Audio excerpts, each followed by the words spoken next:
Hi, Cyber Recaps here. Today, I'm going to explain an American horror thriller film from 2017, titled Get Out. Spoilers ahead. Watch out and take care. Movie opens with a black guy, named Dre, is walking alone at night through a perfectly manicured suburban street. A little white car pulls up and starts slowly tracking him.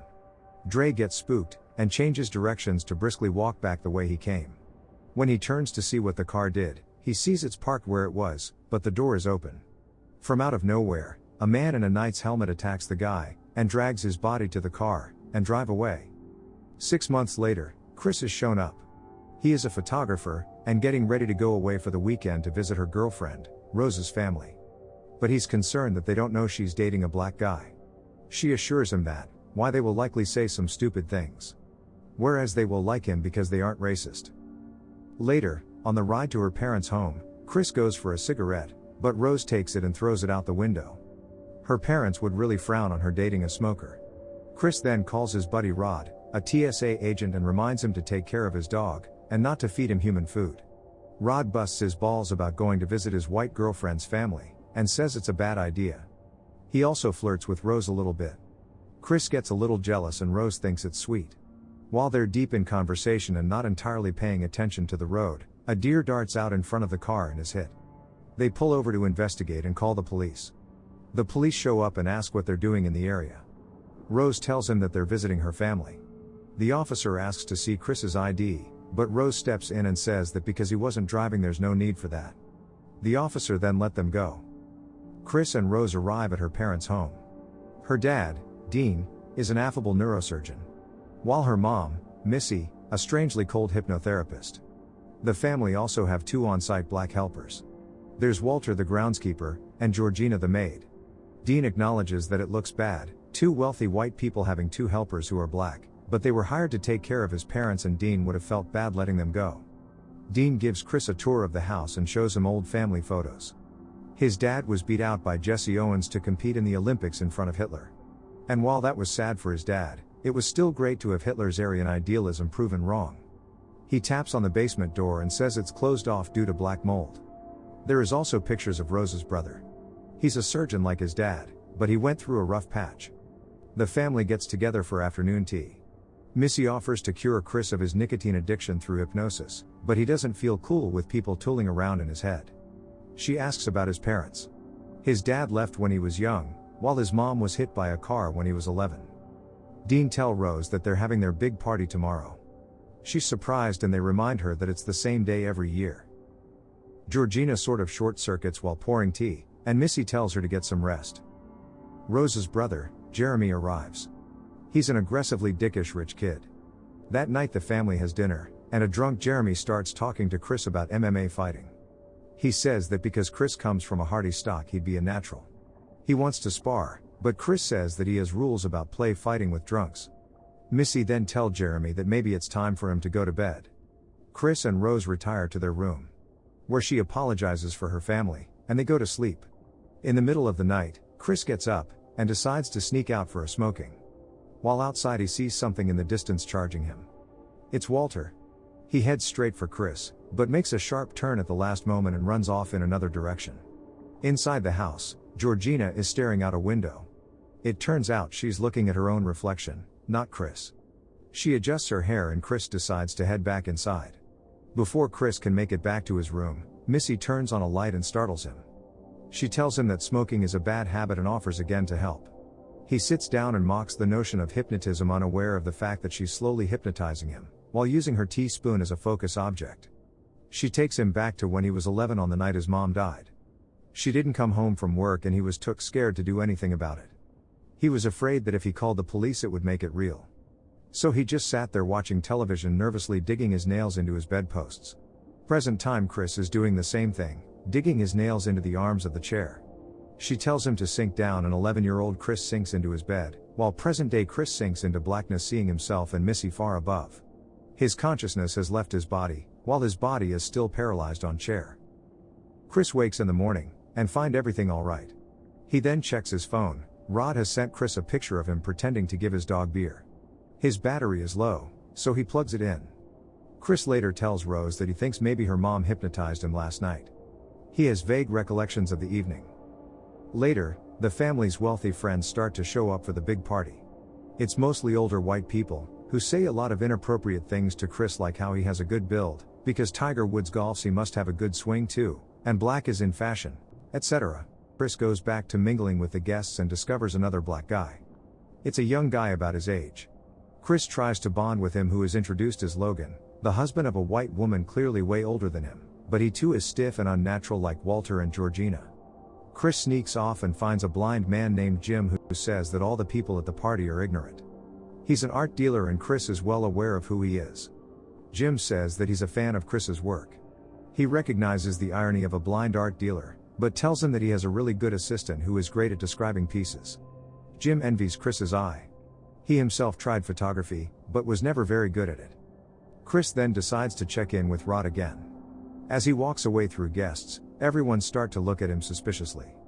When he returns to his phone, he finds it unplugged. Rose finds him and he tells her how weird everything is, and that his phone was unplugged. She tells him he's just being paranoid because he's in an uncomfortable situation. He agrees and she leaves. He plugs his phone in and calls Rod to tell him everything that's been going on. Rod tells him that white people love to have sex slaves, and he needs to get out of there. Rod then tells Chris to take a picture of the black guy and he'll see if they find him. As Chris is about to leave, he's blocked by Georgina, who apologizes for unplugging his cell phone. She was dusting the nightstand and lifted it up. That's when it came unplugged and she didn't want to mess with it further. He says that it's fine and hopes that he didn't mean to snitch on her. She doesn't understand. She gets super weird and keeps walking closer to him, and lets out a single tear while smiling. And then turns and quickly leaves. Chris goes back outside, and tries to discreetly take the familiar black man's picture with his cell phone, but has forgotten to turn off the flash. As soon as his phone flashes, the man changes. He goes from overly prim and proper to raving. His nose starts bleeding and he jumps at Chris, yelling him to get out. Get out as soon as he can. Rose too is freaked out now. She asks her dad what happened, and he explains that the flash just caused the man to have a seizure. The man comes out and apologizes for upsetting everyone, and says he must return home. Dean says it's time for sparklers and bingo and asks Chris and Rose to join, but Chris and Rose go for a walk. Where Chris tells her that he's sure he recognizes the guy, and that something strange is definitely going on. She too agrees. They later talk about his mother's death, and how he would never abandon her. Chris says that he'd really like to go home now. Rose reluctantly agrees. She says she'll make up something to tell her parents. Back at the house, a strange quiet bingo game is going on. Dean holds up a number on his fingers, and some of the guests hold up cards that show bingos on them already. Slow pan out reveals that Dean is holding an auction with his guests, and next to him is a framed picture of Chris. The bingo cards are the paddles and Dean goes up to 10 fingers, and Jim has won the auction. Chris and Rose goes back to pack his belongings, and find all guests are leaving. While everyone's smiling, including Walter and Georgina. As Chris gets in room, he gets a call from Rod, who tells him that the guy in the picture is a guy they knew, who used to work at a movie theater named Dre. However, Chris's phone battery dies. Chris then notices the closet door is open. He looks inside and finds a red box, filled with photos of Rose posed romantically with many other black guys. Not just guys, there are photos of her with both Walter and Georgina who don't look at all like the robotic versions of themselves. Apparently Chris isn't the first black guy Rose has been with after all. Rose returns, and Chris says that he needs the keys to put their bags in the car. She looks for them in her purse as they make their way out of the house. However, Jeremy has blocked the door. Missy and Dean are too there. Jeremy is ready to attack, but Missy and Dean tell him to calm down. Chris keeps telling Rose to get the keys while she's looking. Missy and Dean don't want Chris to leave. Chris yells at Rose to find the keys again, and Rose stops and looks at him and says very calmly that, "You know I can't give you the keys." And shows him the keys were in her hand the entire time. She's too in whatever this is. Chris then attacks on Jeremy, but Missy clinks his teaspoon on her glass, causing Chris to sink back into the dark void again. As he sinks back into the void, he hears Missy tell Jeremy to grab his legs so they can take him to the basement. Rose then come into view and tell Chris that he was one of her favorites and blows him a kiss. While Rod keeps trying to call Chris, but it keeps going straight to voicemail. He looks up the picture of the guy in the photo and sees that he went missing some time ago. So he goes to the police. He tells a female officer that Chris was kidnapped by white folk to be a sex slave, just like the missing guy in the picture. She calls in 2 more officers to listen to Rod's story. When he finishes, they all burst out laughing. No one is going to take him seriously. Later, Chris wakes to find himself tied to a chair in front of a mounted deer head and an old TV. He watches a video made by Dean's father that talks about immortality and stuff like that. Then teacup and spoon appear on the screen. Ting ting ting, and he's out. Outside, Rod tries Chris's phone again, and Rose answers. She says that Chris left 2 days ago and is concerned too. He left in a taxi or an Uber, but forgot his phone. Rod tells her that he went to the police and she seems concerned about this. Rod starts to realize that something is wrong, so he tries to record the call. When he goes back to talking to her, Rose has realized about recording. She tells him she knows that he has the hots for her, and start to flirt with him. He tells her she's a crazy bitch and hangs up. Chris again wakes up, and Jim is on the screen. He tells Chris that they're going to swap their brains. The other people at the party were all about being black, but Jim couldn't give less of a shit about that. What he really wants is to be able to see the world through Chris's eyes. Dean has perfected the neurosurgery to make this all possible. And Missy hypnotizes the body donors to prepare them for the procedure. He'll continue existing in the dark void, but will be able to continue on as sort of a passenger. The flashing is an unfortunate side effect, as they saw earlier at the party. Chris asks why only black people. Jim answers that they think black guys are more stronger. The TV then goes off, and Chris sees that his fingernails have clawed through the leather arm of the chair and exposed the padding. Later, the teacup and spoon appear on the screen again. Ting ting ting, and Chris is out again. Dean and Jeremy then prepare Jim for a brain transplant. Dean tells Jeremy to go get Chris. Jeremy goes down the hall. We see now we're in the basement of the house. He finds Chris unconscious. He takes of his restraints, and gets an 4 ready. While Chris gets up, and hits hard on Jeremy's head, and knocks out. Chris wasn't unconscious after all. He stuffed the padding from the chair in his ears to block the sound of the teaspoon. Dean starts calling for Jeremy and goes out of the lab area to check on him. Chris rushes him and impales him with the deer antlers. He knocks over a candle that ignites the blanket covering Jim too. Rose has earbuds in and isn't aware any of this is going on. She is listening songs, while looking up NCAA prospects on the internet as their next target. Chris goes upstairs and finds Missy. She goes for the teacup and spoon, but Chris beats her and smashes them. Instead, she attacks him with a knife. But he turns it on her, and stabs her. Chris goes for the front door again, but Jeremy has returned and puts him in a chokehold. Chris stabs knife in his leg, and breaks free, and kills Jeremy too. He runs outside and gets in Jeremy's car. On the passenger seat is the medieval helmet from earlier. He starts down the driveway, but hits Georgina. He can't just let her lay there like his mom did, so he gets her in the car and continues down the driveway. While Rose hears and runs down the steps of the house with the shotgun, and whispers "Grandma."